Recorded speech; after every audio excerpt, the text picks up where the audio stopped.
Tout d'abord, il faut apprendre l'alphabet, mémoriser les lettres, les sons et la prononciation.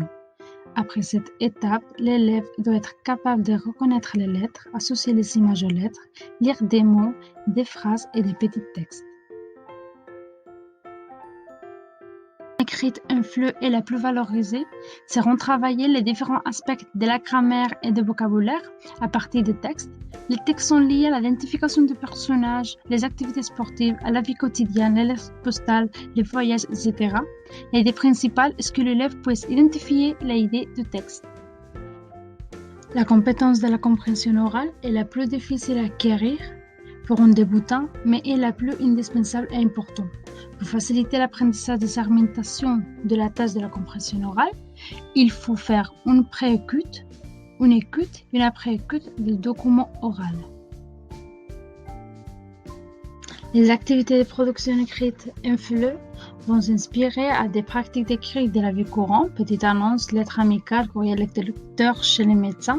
La prise en compte du contexte de production du texte suppose que l'exercice proposé s'inscrive dans une simulation de la réalité sociale et culturelle.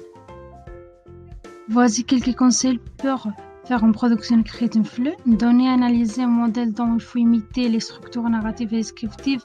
Écrire depuis le début de l'apprentissage car l'écrit peut aider à lire et vice-versa. Produire les textes courts. Utiliser l'écrit littéraire pour faire la pratique, le plaisir de l'écrit non fonctionnel. La production orale est une compétence très difficile à maîtriser de l'apprentissage du fleu. L'oral n'est pas seulement la langue. D'une part, il compose aussi des éléments comme le rythme, l'intonation ou l'accent. Et d'une autre part, les paramètres non linguistiques comme le langage corporel ou les gestes. L'objectif principal de l'apprentissage de l'oral est de faire communiquer les apprenants de la manière la plus naturelle et la plus authentique. L'oral pratiqué en classe des langues émanent souvent d'une base écrite. C'est le cas des exposés oraux élaborés à la maison ou des mises en commun orales qui restent des travaux en groupe et qui se font à partir des notes écrites.